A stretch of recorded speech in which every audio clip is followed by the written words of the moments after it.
ఇచ్చినటువంటి మన మిత్రులు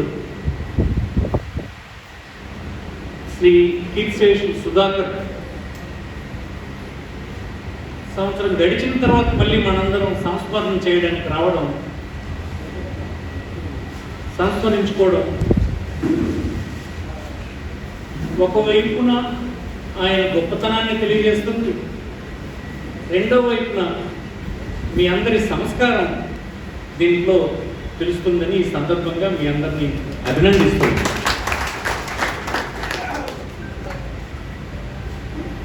సుధాకర్ కుటుంబం ఈ పట్టణంలో రాజకీయంగా వారి తండ్రి అప్పటి నుంచి ఒక ప్రముఖమైనటువంటి కుటుంబం. నేను కొంతకాలం తర్వాత ఈ పట్టణానికి వచ్చినప్పుడు మొట్టమొదటిగా సుధాకర్ అన్నయ్య అయినటువంటి భవానీ మా అన్నయ్య క్లాస్మేట్ కావడం వల్ల అది దగ్గరగా వారితో సన్నిహిత సంబంధం మాకు ఏర్పడిపోయింది. నాకు కూడా సరే, నాకు అవసరం వచ్చినప్పుడు భవానీ నాతో కలిసి ప్రయాణం చేయడం, నా గెలుపులో అతను పాత్ర వహించడం మీ అందరికీ తెలుసు, పట్టణంలో చాలామందికి తెలుసు. సుధాకర్ కొంత వ్యాపారం చూసుకొని కొంత అంటి ముట్టినట్లు నాతో ఉండేవాడు. కానీ భవానీ చనిపోయిన తర్వాత నేను సుధాకర్ని ఒకరోజు పిలిచి అడిగాను, నీ సహకారం కూడా నాకు కావాలి అని చెప్పి అడిగిన తర్వాత నాతో కలిసి పనిచేయడానికి అంగీకరించి అనతి కాలంలోనే అత్యంత సన్నిహితుడిగాను, నా అంతరంగం తెలిసినటువంటి వ్యక్తిగా, విపరీతమైనటువంటి అభిమానంతో కూడుకున్నటువంటి ఒక స్నేహితుడిగా పరిచయమై పనిచేసి అనేక విజయాలు సాధించి ఇంకా ఒక విశాలమైనటువంటి ప్రయోజనం కోసం అందరం కలిసి పనిచేద్దామన్నటువంటి తరుణంలో అతను అకాలం మరణం గురవ్వడం మనందరినీ బాధించింది. అందుకే మరొకసారి సంస్కరించుకోవడానికి ఈరోజు మనందరం ఇక్కడ సమావేశమైంది. సుధాకర్ మీ అందరూ చేసినటువంటి పోరాటానికి మీరు అతని నాయకుడిగా ఎన్నుకున్నారు.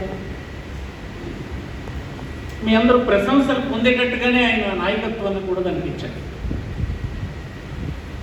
ఆ ఉద్యమాన్ని నడపడానికి తన సంపాదన, వ్యాపారం ద్వారా వచ్చినటువంటి ఒక ఆమోదయోగ్యమైనటువంటి సంపాదన కూడా దానికి ఖర్చు పెడుతుండేవాడు.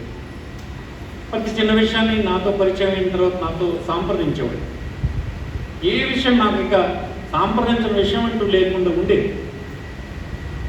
ఈ ఎస్టీ సాధనకు ఈ డయాస్ మీద ఉన్నటువంటి పెద్దలందరూ, నాకు పార్టీలో పెద్దలు, స్నేహితులు, వివిధ రాజకీయ పార్టీల్లో పనిచేసిన వాళ్ళు నాకు కలిసినప్పుడల్లా మీరు ఎస్టీ సాధన కోసం చేయాలని నేను అడుగుతున్నప్పుడు నేను అప్పుడు చెప్పాను, ఎస్టీ సాధన అనేది కేంద్ర ప్రభుత్వ పరిధిలో ఉన్నటువంటి అంశం.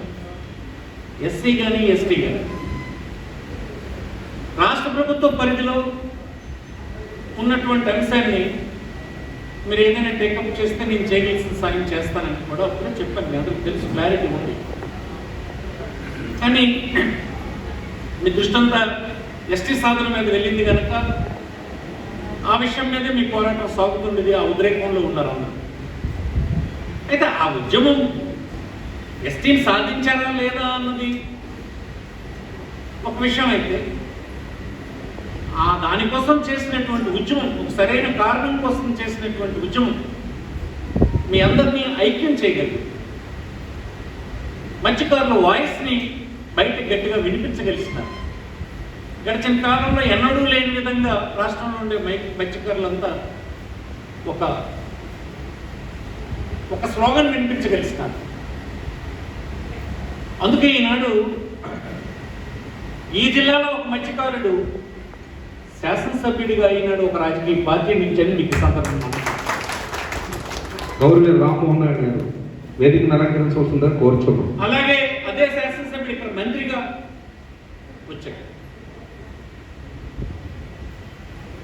ఈవేళ మన ప్రజాస్వామ్యంలో, మన ప్రభుత్వంలో మీ తరఫున మీ వాయిస్ వినిపించడానికి బయట నుంచి మీరు గొంతు పెట్టక్కర్లా.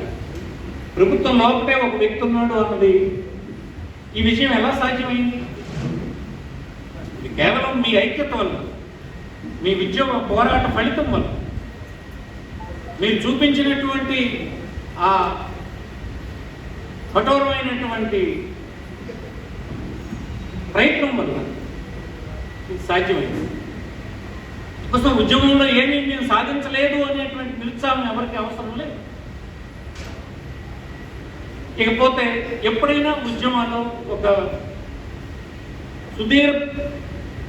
విశాలమైన ప్రయోజనం కోసం ఫైట్ చేయాల్సి వచ్చినప్పుడు ఒక మంచి లీడర్షిప్ ఉండాలి. మనం కూడా సంస్కరించబడుతూ ఉండాలి.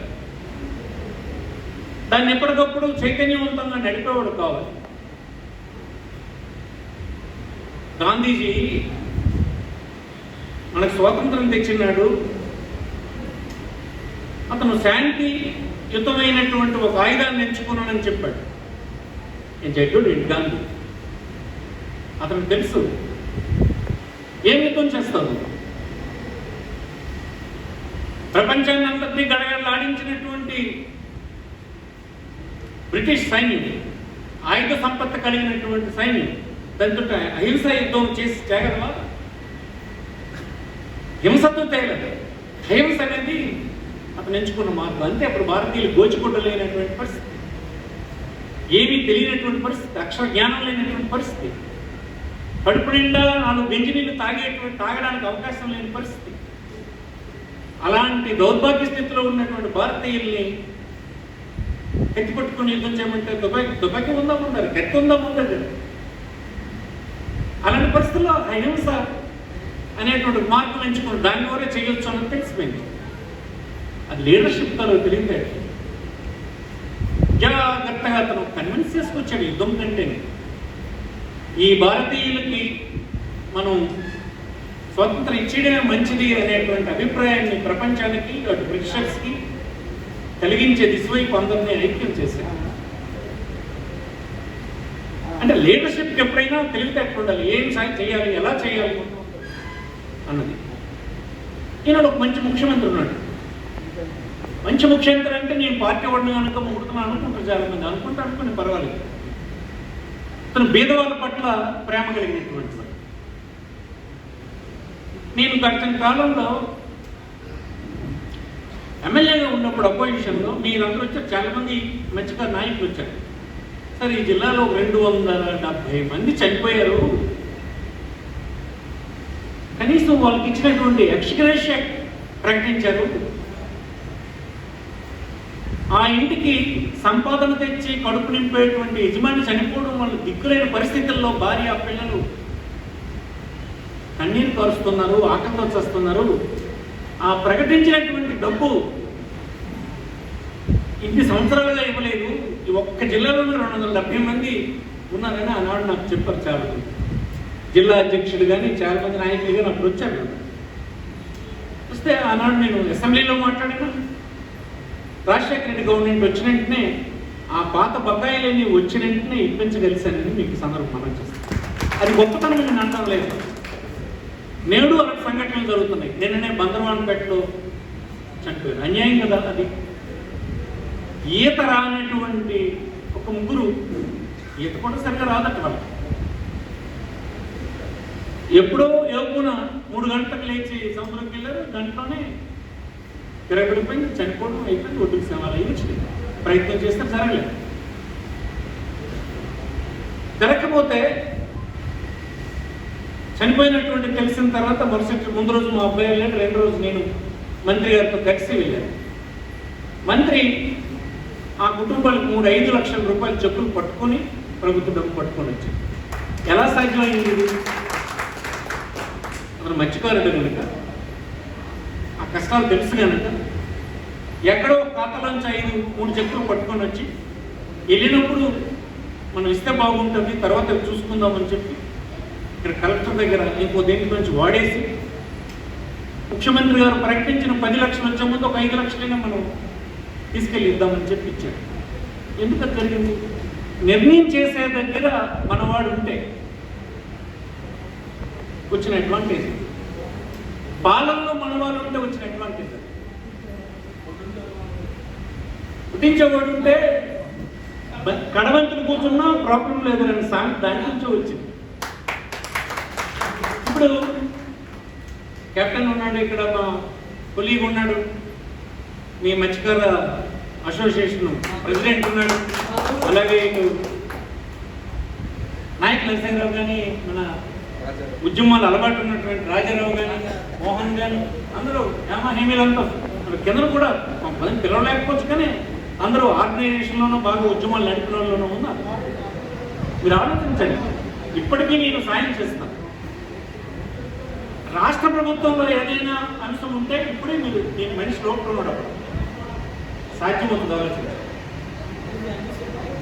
రిజర్వేషన్లో అన్యాయం జరుగుతుంది. ఫిషర్మెన్ నేను తిరుగులేదు, నేను ఎప్పుడైనా ఎప్పుడూ చెప్తాను. రిజర్వేషన్ ద్వారా వాళ్ళకి రావాల్సినటువంటి న్యాయం జరగడం లేదు. అందుకోసం ఎస్టీ అని మీరు వెళ్ళిపోయారు. ఎస్టీ ఇక్కడ లేని, ఈ స్టేట్ గవర్నమెంట్ పరిధిలో లేని, ఈ స్టేట్ గవర్నమెంట్ పరిధిలో ఒకటి ఉంది. అది నేను ఒకటి చెప్పాను, నా దగ్గర కొంచెం పెద్దలందరికీ చెప్పాను. బీసీఏ రిజర్వేషన్, బీసీఏ రిజర్వేషన్లో ఈ స్టేట్లో ఎంతమంది మత్స్యకారులు ఉన్నారో ఆ పర్సంటేజ్, ఆ కోటా నుంచి మీకు ఇచ్చామని ముఖ్యమంత్రి గారిని అడగండి అని మీకు పదే పదే చెప్పాను. ఎవరు కూడా అప్లై చేయడం లేదు. అది ఆ ప్రయత్నం మీరు చేసినంత మాత్రాన ఎస్టీల్లో చేర్పించొద్దు అనేటువంటి అంశం మీరు వదిలివద్దని కూడా చెప్పాను మీకు. అది చేసినంత మాత్రం వదిలేయాలనుకున్నా లేదా, వదిలేవద్దు. ఎస్టీని రాని కేంద్ర ప్రభుత్వం మీద ఫైట్ చేయండి. బీసీఏలో మీరు ఎంతమంది ఉంటే మాకు ఎంత కోటా వస్తుందో అంత కోటా మాకు ఇచ్చేయండి అని అడగండి. అడిగితే చేయగలిసినటువంటి సమర్థుడు, నిర్ణయం తీసుకుంటే తిరుగు లేకుండా అమలు చేయగలిసినటువంటి శక్తివంతుడు చీఫ్ మినిస్టర్ ఉన్నాడు. చీఫ్ మినిస్టర్కి చెప్పడానికి లోపల మీ ప్రతినిధి ఒకరు ఉన్నాడు. ఎంతకంటే అనుకూలమైన సమయం ఇంకెప్పుడు వస్తుందని మీకు ఈ సందర్భం లీడ్ చేయండి. కూర్చోండి, అందరూ మేధావులందరూ మీ కమ్యూనిటీలో మేధావులందరూ కూర్చోండి. ఈ అంశాన్ని మీ మంత్రి దృష్టికి తీసుకెళ్ళండి. బయట నుంచి మేము చెప్పడానికి ఉన్నాం. అన్యాయం బయటకు చెప్పడం అంటే మేము లోపలికని చెప్పాల్సిన అవసరం లేదు, బహిరంగానే చెప్తున్నాం. రిజర్వేషన్లో మత్స్యకారులకు రావాల్సినటువంటి ఉద్యోగ అవకాశాలు, వాళ్ళ జీవితాలు బాగుపడడానికి అవకాశాలు రావడం లేదన్నది బహిరంగంగా అప్పుడు ఇప్పుడు ఎప్పుడు ప్రమాణ ప్రసాదాల గొంతు అవుతూ ఉంటున్నాం మనం. అది ఓట్ల కోసం కాదు, వాస్తవం. అది ఈ సమాజంలో ఉండేటువంటి వ్యత్యాసాలని కలపడానికి కోసం తెచ్చినటువంటి రిజర్వేషన్. ఆ దిశ వైపు వెళ్ళకపోతే నాలంటూ నువ్వు నోరు మూసుకుని ఊరుకోలేదు. కానీ దానికి తగ్గట్టు మీ ప్రయత్నం ఉండాలి. ఈవేళ కూడా మీరు ఆలోచించండి.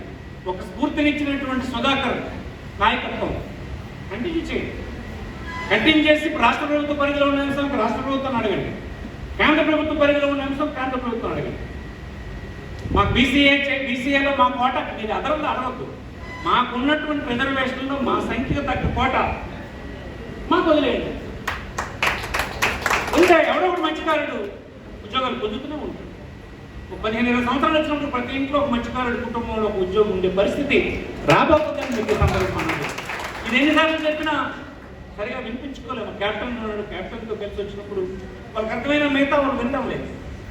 ఇప్పుడు చదువుకున్న వాళ్ళు వచ్చారు, గ్రాడ్యుయేట్స్ చాలా మంది తయారయ్యారు, గ్రామాల్లో సర్పంచ్లు వచ్చారు, ఎంపీటీసీలు వచ్చారు, ఉద్యమాల్లో పనిచేసిన నాయకులు వచ్చారు. స్టడీ చేయండి. ఈ విషయాన్ని స్టడీ చేసి ఇది సరైన సమయం. లోపల డైరెక్ట్గా చీఫ్ మినిస్టర్తో చెప్పగలిసినటువంటి అప్పగాడు ఉన్నాడు, పక్కన కూర్చొని జాగ్రత్తగా నచ్చప్పండి. ఉన్నది చెప్పడమే కదా. ఉన్నట్టు చెప్పడానికి ఒక వ్యక్తి మీకు ప్రభుత్వంలో ఉన్నాడు. ఇది రైట్ టైం అని నేను భావిస్తున్నాను. సుధాకర్కి నివాళులు అర్పించడం నిజమైన నివాళులు ఏంటంటే, ఇందులో ఏదో ఒకటి మీరు సాధిస్తే ఈ ఉద్యమం ఫలితం 100% మీరు సాధించినట్టే. సుధాకర్ నాకు స్నేహితుడు, మీ అందరికీ చాలా అభిమానిస్తుడు, మీ కులానికి ఒక నాయకత్వం ఇచ్చాడు, చాలా మందికి బంధువు. ఇక్కడ వాళ్ళిద్దరు పిల్లలు ఉన్నారు, వాళ్ళిద్దరు కూడా మంచి చైతన్యవంతులు, చదువుకున్నారు, ఏదో వ్యాపారం చేసుకుంటున్నారు. వారికి మీ అందరి సహకారం, నా సహకారం ఎప్పుడు ఉంటుంది. ఇవన్నిటికంటే కుల ప్రయోజనం కోసం ఒక ఉద్యమం మీరు చేశారు కనుక, ఒక కఠోరమైనటువంటి వాస్తవాన్ని ప్రభుత్వానికి తెలియజేయడానికి ప్రయత్నం చేశారు కనుక, ఆ ప్రయత్నాన్ని మీరు ముందుకు సాగించాలని, ఈ ప్రయత్నానికి నా ఎల్లవేళ నా తోడు మీకు ఉంటుందని ఈ సందర్భం మనం చేస్తూ, సుధాకర్ ఆత్మకు శాంతి చేకూరాలని మరొకసారి భగవంతుని ప్రార్థిస్తూ సెలవు తీసుకుంటున్నాం. నమస్కారం.